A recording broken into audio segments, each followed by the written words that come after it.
Mis hermanos, Dios les bendiga. Bienvenidos a una clase más. Bienvenidos al canal Apología Adventista, donde hacemos estudios sólidos y profundos de la palabra de nuestro Dios. Sean bienvenidos a esta clase, hermanos, y queremos invitarles, como siempre lo hacemos, si aún no lo han hecho, suscríbanse al canal, den me gusta a los videos, compartan y comenten para que así este canal pueda crecer y podamos alcanzar a muchas almas con la verdad presente. Así que, hermanos, vamos a orar para que Dios dirija el estudio de su palabra. Vengamos de rodillas. Bendito Señor que estás en el cielo, santificado sea tu nombre. Te damos gracias porque nos permites poder presentar tu palabra. Te pedimos, Señor, que nos des conocimiento, sabiduría, para que podamos discernir tu palabra. Ayúdanos, Señor, a tener madurez espiritual, para que nosotros podamos aceptar lo que está escrito, no lo que dicen los hombres. Bendícelo, Señor. Bendice a tu siervo para que tu siervo pueda darse a explicar, que todo pueda quedar claro. Bendice a las personas que van a escuchar este mensaje. Te lo suplicamos en el nombre de Jesús. Amén. Mis hermanos, Dios les bendiga. Queremos hablar en esta ocasión sobre el origen de la Navidad. Muchos cristianos tienen dos posturas. Muchos creen de que la Navidad es de origen cristiano y otros creen de que es de origen pagano. Y quiero decirles, hermanos, que siempre en temas religiosos hay dos posturas, pero siempre hay una postura que tiene más información, no solamente bíblica, sino también histórica.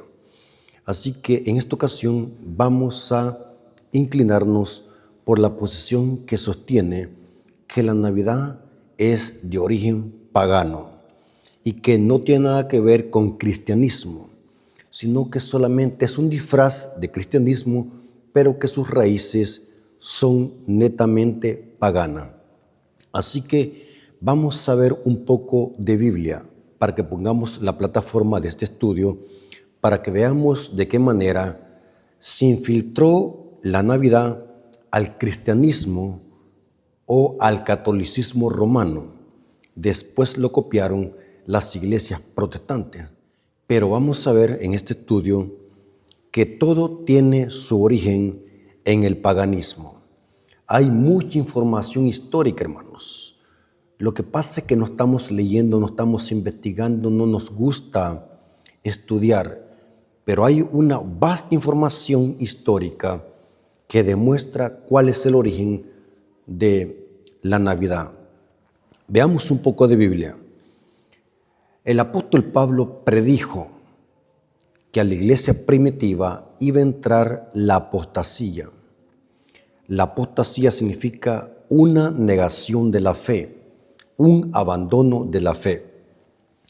Cristo, antes de irse al cielo, a la casa de su Padre, al trono de su Padre, Cristo estableció una iglesia pura. En Apocalipsis, esta iglesia es la iglesia de Éfeso, la iglesia primitiva que se ubica en la historia desde el año 31 hasta el año 100 después de Cristo. Es la iglesia apostólica, la iglesia de Éfeso. Vamos a ver de que el apóstol Pablo, inspirado por el Espíritu Santo, predijo que a la iglesia primitiva iba a entrar una apostasía. O sea que la iglesia pura que Cristo estableció, la iglesia apostólica, se iba a corromper con el tiempo. Después de la muerte de los apóstoles, la iglesia se empezó a corromper. Es interesante que cuando vemos en Apocalipsis las 7 iglesias, analizamos que la iglesia va degradando desde los tiempos de Cristo hasta la venida de Cristo. Es interesante lo que predijo Pablo. Noten lo que dijo Pablo hablando de la apostasía que iba a entrar a la iglesia primitiva. Segunda de Tesalonicenses capítulo 2, versículos 3 al 4. Nadie os engañe en ninguna manera, porque no vendrá, o sea, Cristo no vendrá sin que antes venga la apostasía. Noten que antes de que Cristo venga, habrá en la iglesia una apostasía. Y noten que esta apostasía iba a dar a luz a un sistema apóstata que Pablo le llama y se manifieste el hombre de pecado y el hijo de perdición. O sea, este sistema iba a ser como un Judas que se iba a levantar dentro del pueblo de Dios. ¿Por qué razón dice Pablo esto? Porque la apostasía surgió dentro del pueblo de Dios. Y esto dio a luz al hombre de pecado y el hijo de perdición. En la historia, la iglesia adventista ha podido identificar. La iglesia adventista es una iglesia historicista. Su método de interpretación profética es historicista. No es futurista ni preterista. Aunque el historicismo tiene de ambos, preterismo y futurismo, pero el historicismo, como dice la palabra historia, nos enfocamos que la historia tiene un transcurrir en el tiempo. Es como un río que vemos dónde inicia y dónde desemboca. Así es la historia. En la historia se puede identificar que este sistema llamado el hombre de pecado y el hijo de perdición, por las características, es otro nombre dado al sistema papal, a la Iglesia Católica Romana, que surgió como fruto de la gran apostasía de la iglesia primitiva. Cuando la iglesia se mezcló con el paganismo, eso dio a luz al papado, el hombre de pecado y el hijo de perdición. ¿Por qué hijo de perdición? Porque igual como Judas se levantó dentro del círculo de los 12, este sistema se iba a levantar dentro del pueblo de Dios, porque era una apostasía que el apóstol Pablo predijo. Y noten que este sistema, que se llama hombre de pecado y el hijo de perdición, Pablo dice, el cual se opone y se levanta contra todo lo que se llama Dios y es objeto de culto, tanto que se siente en el templo de Dios. Aquí es el templo, representa la iglesia, el templo de Dios, el naos. Pablo ahora se lo aplica a la iglesia, porque este sistema se iba a sentar en el templo, o sea, iba a surgir en medio del pueblo de Dios. Y en efecto, esto se cumplió entre el siglo II y el siglo IV de nuestra era. Noten, el cual se sienta en el templo de Dios, haciéndose pasar como Dios. No cabe duda que son características distintivas del sistema papal. El sistema papal, un sistema apóstata y blasfemo que pretende perdonar pecados y se hace parecer como Dios en esta tierra. Es interesante que el apóstol Pablo predijo también de que esta apostasía de la iglesia de Éfeso, de la iglesia primitiva, se iba a levantar en medio del liderazgo de la iglesia de Éfeso. En la iglesia de Éfeso se iba a levantar un mal liderazgo, porque la apostasía siempre ha iniciado en el mal liderazgo. Cuando en una iglesia hay un mal liderazgo, si la cabeza está enferma, la cola o el cuerpo va a estar también enfermo. Y así podemos aplicarlo viceversa. Si una cabeza tiene un buen liderazgo, si una iglesia tiene un buen liderazgo, el cuerpo, hablando físicamente, o sea, la iglesia va a estar fuerte espiritualmente. Y el apóstol Pablo predijo de que esta apostasía de la iglesia de Éfeso iba a iniciar en el liderazgo de esta iglesia de Éfeso. Esto lo dice Hechos 20:17. Recuerden, hermanos, que la iglesia de Éfeso la ubicamos en la historia desde el año 31 hasta el año 100 de nuestra era. Representa la iglesia apostólica, la primera iglesia primitiva. Y Pablo dice en Hechos 20:17, el apóstol Pablo reunió a todos los ancianos de Éfeso, los líderes de Éfeso, y el apóstol Pablo dijo lo siguiente: enviando pues desde Mileto a Éfeso, hizo llamar a los ancianos de la iglesia. Si ustedes leen, hermanos, todo el capítulo 20, el apóstol Pablo está preocupado porque a Pablo se le reveló por inspiración divina que a la iglesia primitiva, a través del mal liderazgo de los ancianos iba a infiltrarse la gran apostasía. Y esta apostasía iba a dar a luz al hombre de pecado y al hijo de perdición, otro nombre dado al sistema papal. Ahora, noten lo que dijo Pablo a los ancianos. Hechos capítulo 20, versículos 28 al 31. Dice así. Recuerden de que Pablo está hablándole a los ancianos. Está preocupado por la iglesia, pero Pablo le está diciendo que la apostasía iba a iniciar en medio de ellos, o sea, en medio del mal liderazgo. Por tanto, mirad por vosotros y por todo el rebaño que el Espíritu Santo os ha puesto por obispo para apacentar la iglesia del Señor, la cual ganó por su propia sangre. Porque yo sé que después de mi partida, se entiende que después de que Pablo partiera de esa iglesia o de ese lugar, o también se entiende después de la muerte de Pablo. Lo que sí entendemos de que después de que Pablo muriera o partiera de Éfeso, noten lo que iba a pasar. Porque yo sé que después de mi partida entrarán en medio de vosotros lobos rapaces que no perdonarán el rebaño. ¿En medio de dónde? En medio de los ancianos. Entrarán lobos rapaces que no perdonarán el rebaño.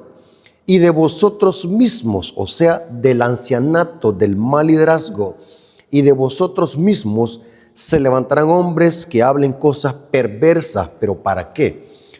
Para arrastrar tras sí a los discípulos.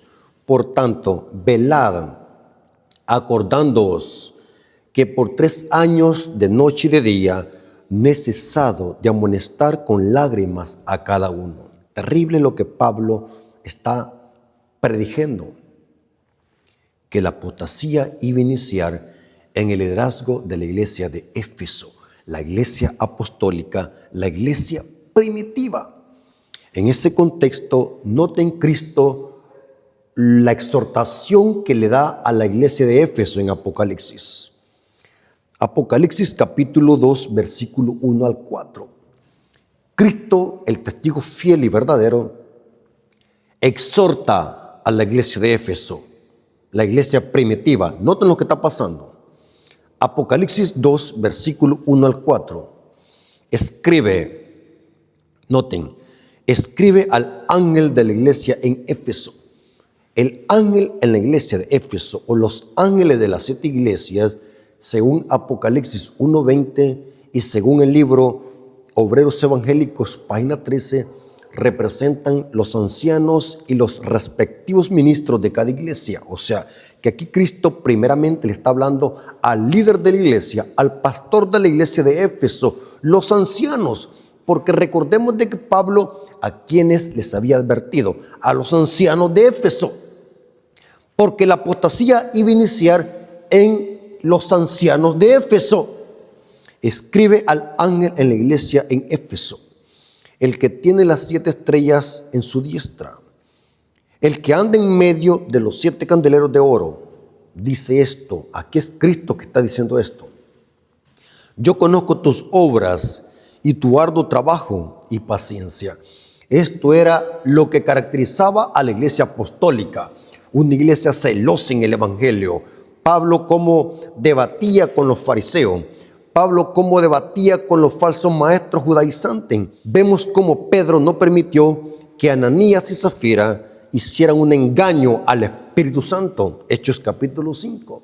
Vemos cómo Pedro debatía con los falsos maestros y así sucesivamente. Y vemos aquí Cristo Jesús está felicitando a la iglesia de Éfeso.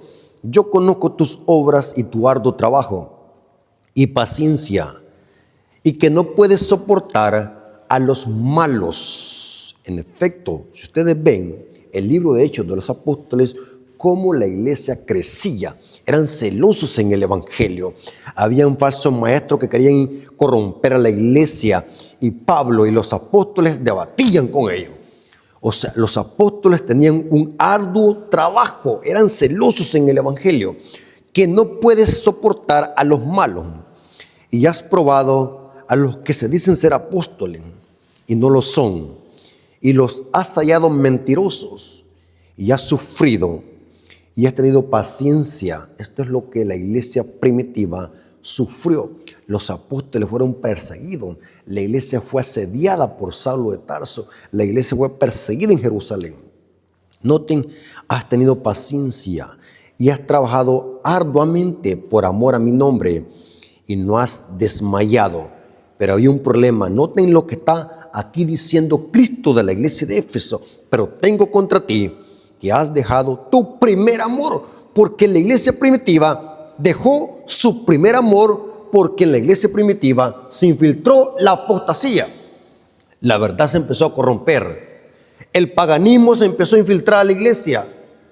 La iglesia, para retener los paganos, mezcló las cosas santas con las cosas comunes. Hubo una amalgama en la iglesia primitiva.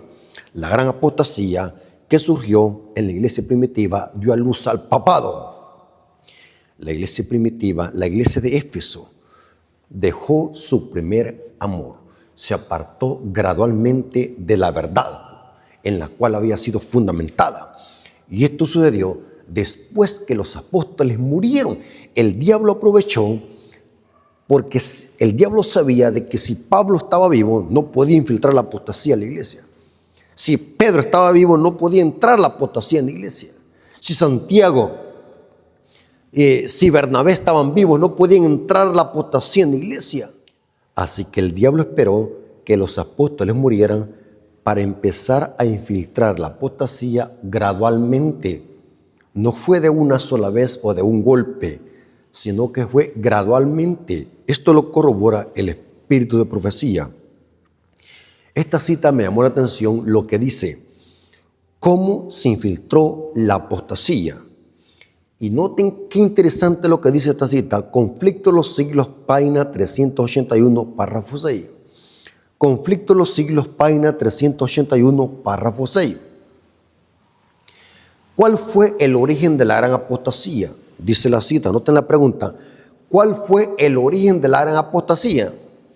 ¿Cómo empezó a apartarse la iglesia de la sencillez del evangelio? Hay dos preguntas acá y se responden.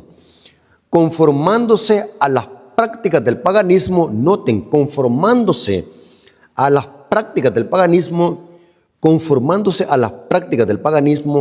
para facilitar a los paganos la aceptación del cristianismo. Noten que el periodo de Constantino el Grande es este. Aquí vemos la época de Constantino el Grande.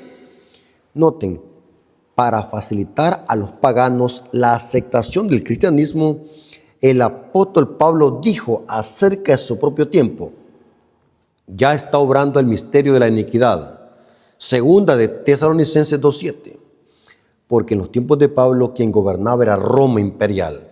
Caída Roma imperial se iba a levantar el papado. Según Daniel capítulo 7, versículo 8.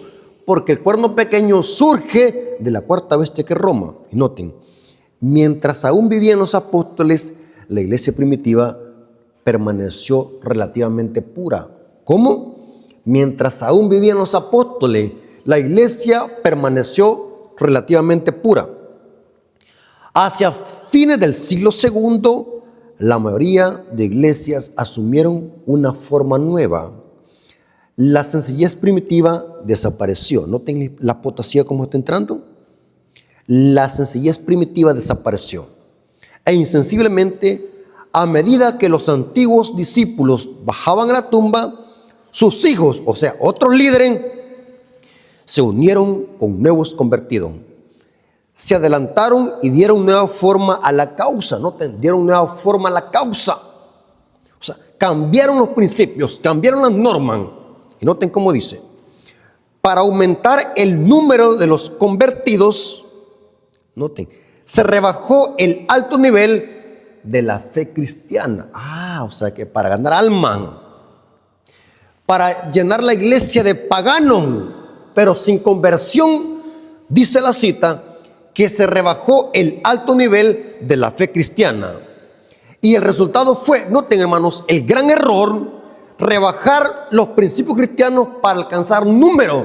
Los números no siempre son de Dios. Escuchen lo que estoy diciendo. Los números, aunque son buenos, pero no siempre son de Dios.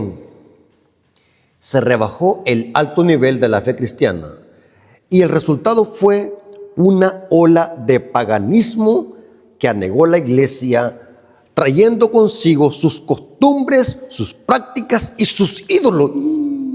O sea que el diablo lo que hizo es rebajar las normas, los principios, para que supuestamente ganara almas, para que los paganos no persiguieran a los cristianos. O sea, Constantino lo que hizo es mezclar el paganismo con el cristianismo para que cesaran las persecuciones.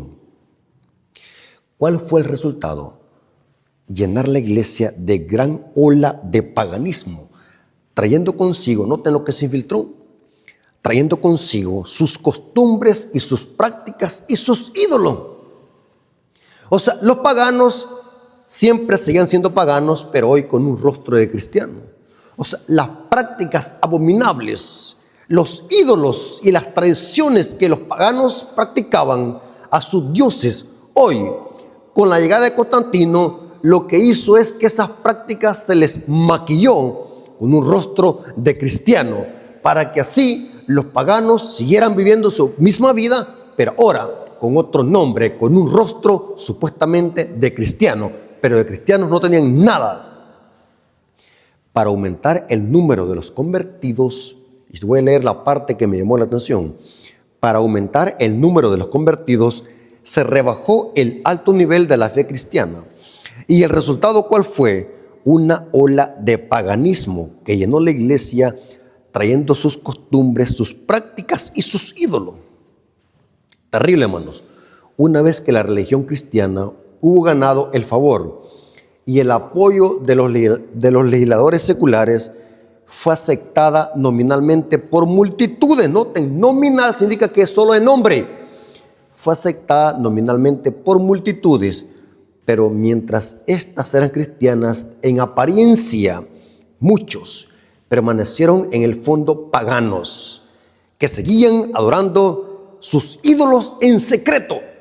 Ahora entendemos por qué Cristo le dijo a la iglesia de Éfeso, al ángel en la iglesia de Éfeso: pero tengo contra ti que has dejado tu primer amor. La iglesia se empezó a llenar de paganismo, las prácticas paganas, las tradiciones paganas, los ídolos. Se les puso nombres de cristianos para así retener a los paganos y que los paganos en el fondo siguieran siendo paganos, adorando sus ídolos en secreto. Dice la cita del Conflicto de los Siglos, página 381, párrafo 6. Si quieren todas estas citas, yo se las voy a mandar. Les puedo mandar todo el estudio para que ustedes puedan corroborar que lo que estamos diciendo acá en este púlpito no es invento. Lo que pasa es que no estamos estudiando. El profeta Oseas dice: mi pueblo fue destruido porque le faltó conocimiento. La gente no le gusta leer. Somos tan simples que la gente practica y sigue cosas sin saber de dónde provienen, porque la gente no está estudiando, no le gusta leer. ¿Desde cuándo ustedes han visto que un ladrón roba el libro? Ni una vez, porque los ladrones y al mundo no le gusta leer. ¿Para qué van a robar libros? ¿Para qué un ladrón va a saquear una biblioteca? Ni mucho menos van a robar Biblia los ladrones. ¿Para qué? Porque a nadie le gusta leer, ni mucho menos leen libros seculares y van a leer la palabra de Dios. La gente está ignorante. El mundo cada día está ignorante. No estudian, no conocen, no leen. Y cuando hablamos del mundo estamos especificando en el mundo cristiano. El mundo cristiano repite como loro lo que las masas siguen. Pero es interesante, hermanos, que cuando dice la cita, para aumentar el número de los convertidos, se rebajó el alto nivel de la fe cristiana y el resultado fue una ola de paganismo anegando la iglesia, trayendo consigo sus costumbres, sus prácticas y sus ídolos. ¿Saben, hermanos? Aquí está cómo se infiltró la Navidad al cristianismo apóstata. En esta palabra que dice, trayendo consigo sus costumbres, sus prácticas y sus ídolos para infiltrarlos a la iglesia, allí iba también la mal llamada Navidad. La Navidad fue infiltrada en esta época. La Navidad proviene del paganismo.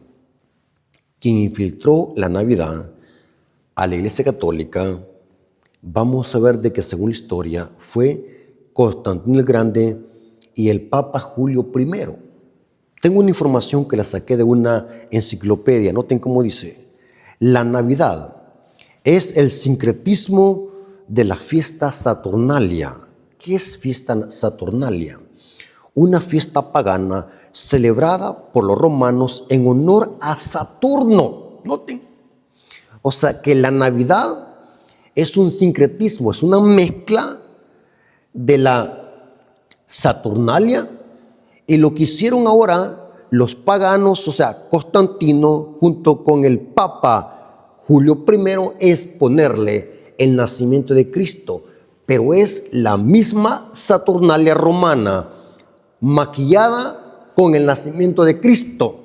Pero vamos a ver de que es un engaño en el cual el mundo ha caído, y lamentamos que muchos cristianos, supuestamente lectores de la Biblia y sabios de la palabra de Dios, llegan a hacerse indoctos e ignorantes. Noten cómo dice: la Navidad es el sincretismo de la fiesta Saturnalia, una fiesta pagana celebrada por los romanos en honor a Saturno. El emperador Constantino, noten, aquí estamos hablando cerca del siglo II y siglo IV de nuestra era. El emperador Constantino y el Papa Julio I decidieron celebrar el nacimiento de Jesús durante la época que se concentraba en la fiesta popular de Roma para favorecer la conversión de los paganos. Lo dice la historia. Dice: originalmente las Saturnales transcurrían entre el 17 y el 23 de diciembre, coincidiendo con el solsticio de invierno. Así se fijó la solemnidad de Navidad el 25 de diciembre por orden de Constantino el Grande y el Papa Julio I, una fecha arbitrariamente escogida por la Iglesia Católica. La Iglesia Católica decidió que esa fiesta pagana Saturnalia hoy iba a ser para conmemorar el nacimiento de Cristo el 25 de diciembre. O sea, cuando los cristianos dicen de que están celebrando el nacimiento de Cristo, en su ignorancia están celebrando las famosas Saturnalias, donde habían orgías, donde habían borrachera. Es lo mismo que se hacía. Habían orgías, había licor, habían grandes comilonas, lo mismo que hace el mundo hoy en día. Es interesante lo que dice acá, que la Iglesia Católica fijó la fecha del 25 de diciembre para conmemorar el nacimiento de Cristo. Lo dice aquí: la jerarquía católica fijó la Navidad el 25 de diciembre, una fecha arbitrariamente escogida para favorecer la conversión de los paganos. O sea, si el mundo celebra hoy el supuesto nacimiento de Cristo el 25 de diciembre, esa gente debe darle gracias a la Iglesia Católica.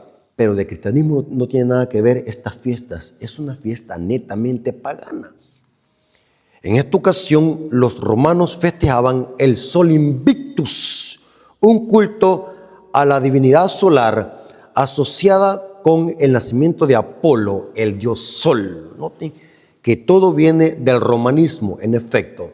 ¿Ustedes creen, hermano, que es casualidad que la Iglesia Católica se llame Iglesia Católica? Ellos le llaman así, Iglesia Católica Apostólica y Romana, porque las prácticas idolátricas provienen de Roma.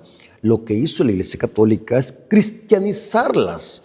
Cuando la Iglesia se mezcló con el paganismo, cuando Constantino el Grande infiltró el paganismo, lo que hicieron es ponerle nombres cristianos a las tradiciones paganas.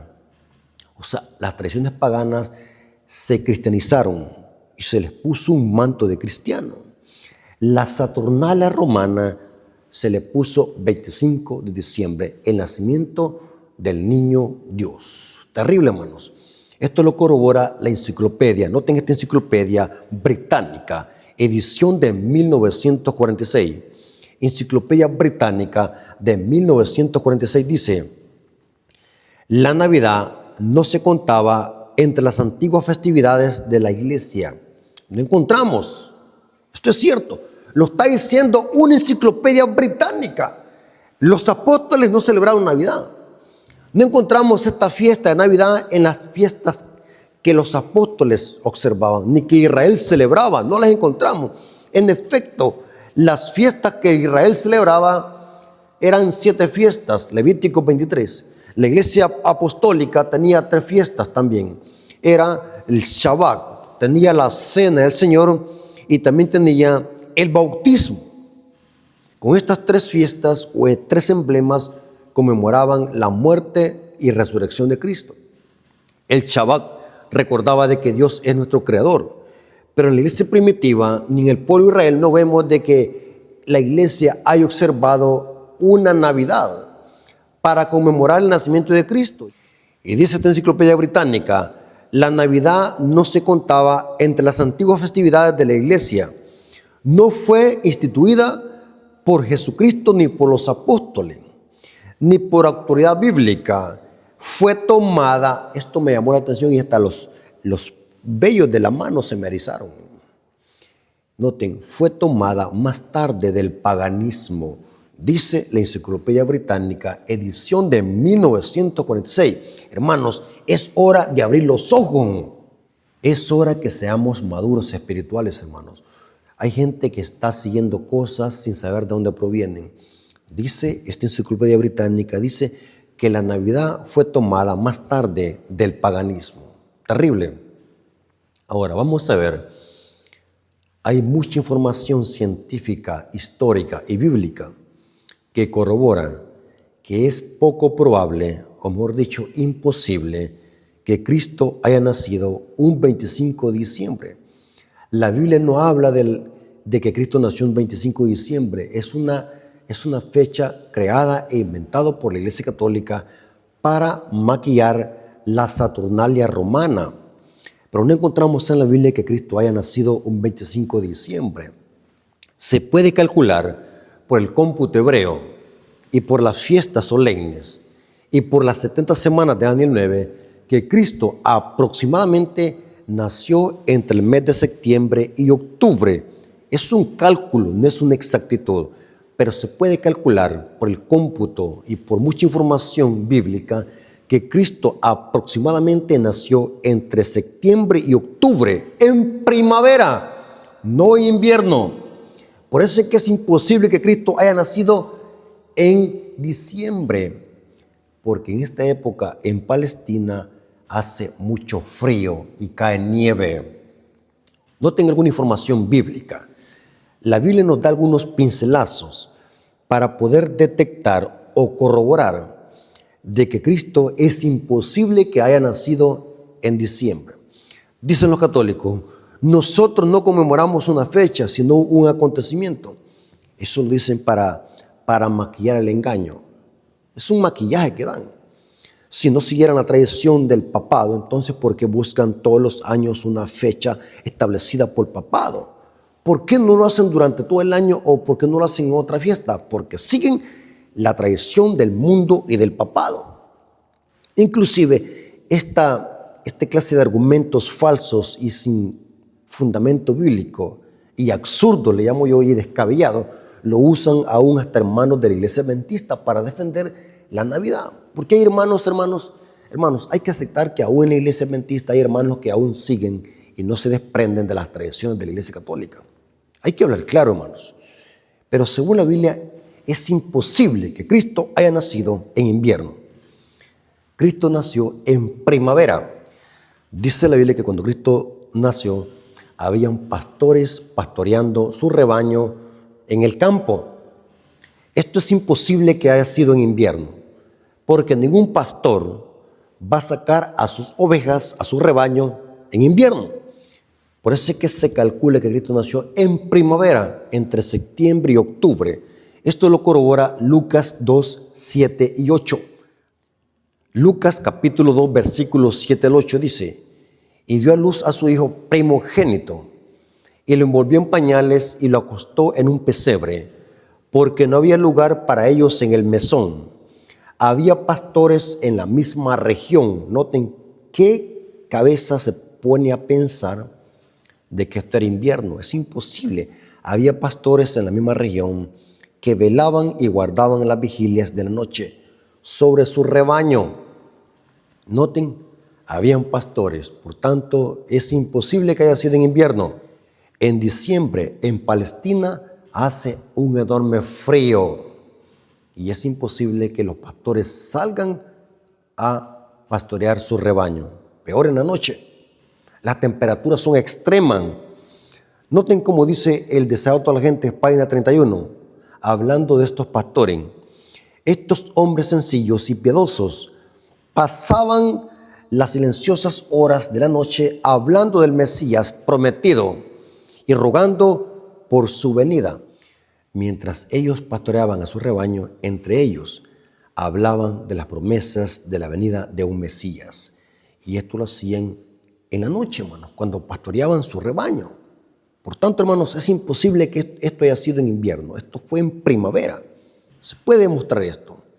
Otro ejemplo, los censos. Los censos nunca se hacían en invierno por el frío, las calles, los caminos.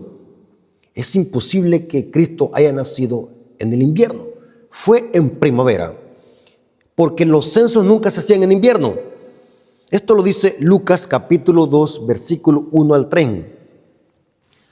Aconteció que en aquellos días que se promulgó un edicto de parte de Augusto César, que todo el mundo fuese empadronado. Este primer censo se hizo siendo Cirenio gobernador de Siria, e iban todos para ser empadronados, cada uno a su ciudad. Esto es imposible que haya sido en invierno, hermanos. Es ilógico. Ningún emperador hacía censos en invierno. Ningún emperador, hermanos. Busquen información. Los censos se hacían, la mayor parte de censos se hacían en primavera. Los viajes nunca se hacían en invierno por la temperatura, por las calles, por el peligro que había. Esto lo vemos en Lucas capítulo 2, versículos 4 al 7, hablando de los viajes. Y José subió de Galilea, de la ciudad de Nazaret, a Judea, a la ciudad de David, que se llama Belén, por cuanto era de la casa y familia de David, para ser empadronado con María su mujer. Noten, hermanos, cómo José iba a andar debajo de la nieve y con ese extremo frío con María, y María embarazada. Noten, desposada con él, la cual estaba encinta. Y aconteció que estando ellos allí, se cumplieron los días de su alumbramiento, y dio a luz a su hijo primogénito, y lo envolvió en pañales y lo acostó en un pesebre. Noten que lo acostó en un pesebre y con pañales. Hermanos, ¿saben qué significa tener a un bebé en simples pañales con una extrema temperatura? Hermanos, la Biblia se entiende con lógica. Yo no necesito que la Biblia me diga textualmente las cosas, pero la Biblia se entiende por lógica. Si ese bebé estaba en pañales, significa que no estaba haciendo frío. Noten, y lo envolvió en pañales y lo acostó en un pesebre, porque no había lugar para ellos en el mesón. Noten qué interesante. Los viajes de los magos. Tenemos otro ejemplo. Los magos viajaron, y esto era imposible que haya sido en invierno. Mateo capítulo 2, versículo 1. Cuando Jesús nació en Belén de Judea, en días del rey Herodes, vinieron del oriente a Jerusalén unos magos. No es que eran brujos. Los magos en este contexto eran astrólogos persas. Los astrólogos son los que se dedican a estudiar los astros. No es que eran brujos. La palabra mago en este contexto significa que eran persas. Se dedicaban a estudiar las estrellas, los planetas, los astros, la astrología. Noten, dice que estos magos vinieron del oriente a Jerusalén. Dice que eran magos. Es imposible que este viaje tan largo lo hubiesen hecho en invierno. Es imposible, hermanos, es imposible. Solamente hay que usar la lógica. Noten lo que dijo Elena de White sobre esta fecha del 25 de diciembre. Muchos son selectivos en las citas de Elena de White. Las usan y las sacan de contexto para defender su idolatría. Pero Elena de White, noten lo que dijo hablando del 25 de diciembre. Review and Herald del diciembre 9 de 1884.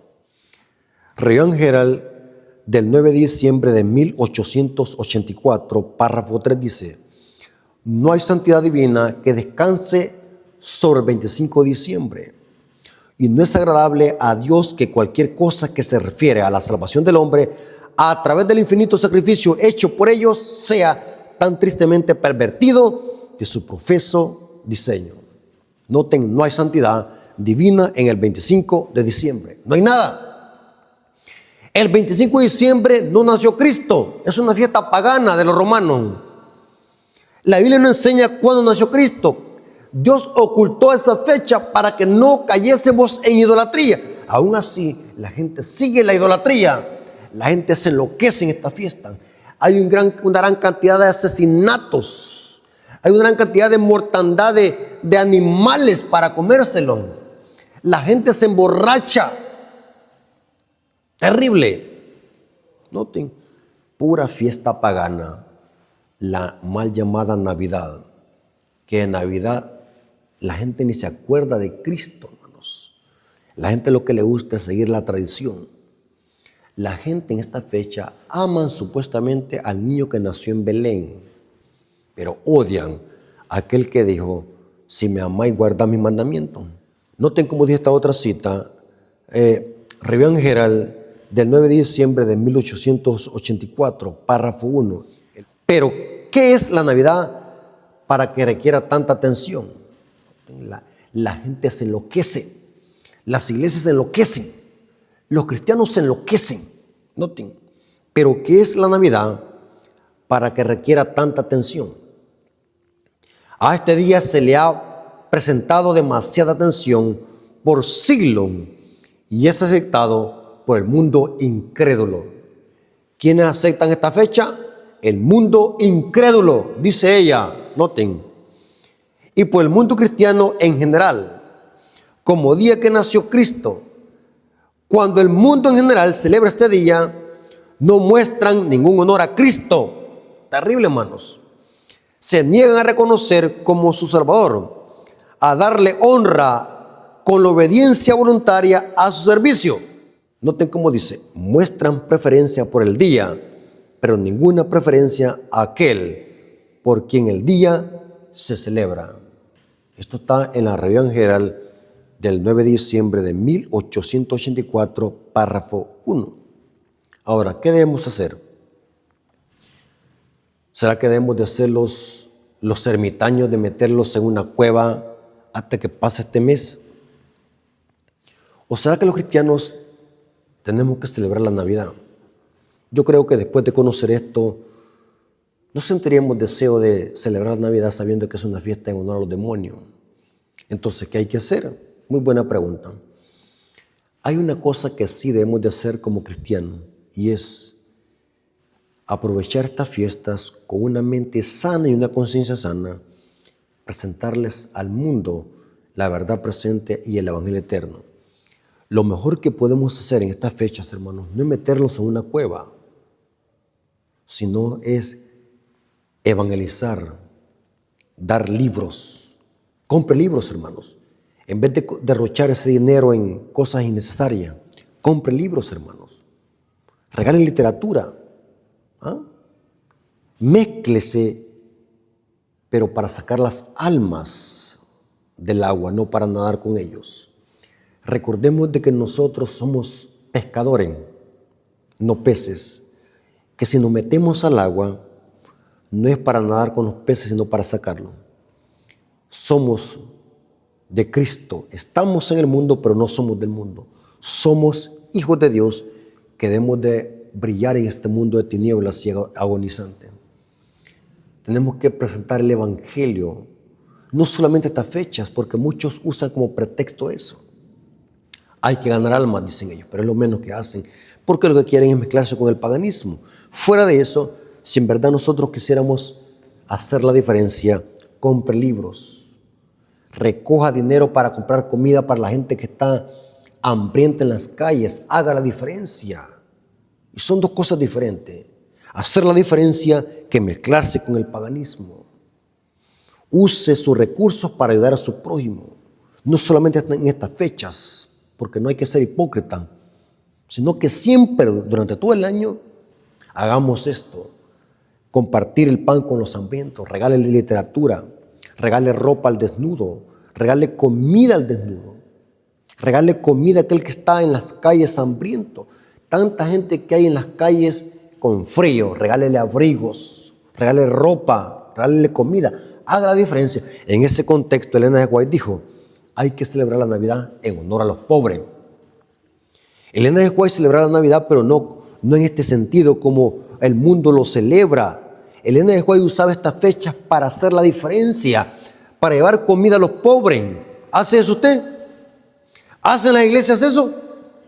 ¿O simplemente les gusta seguir una tradición pagana, poner un árbol de Navidad en un púlpito y poner un pesebre haciendo el ridículo para que el mundo se burle de nosotros que estamos siendo una tradición católica? Nunca jamás Elena de White quiso decir eso.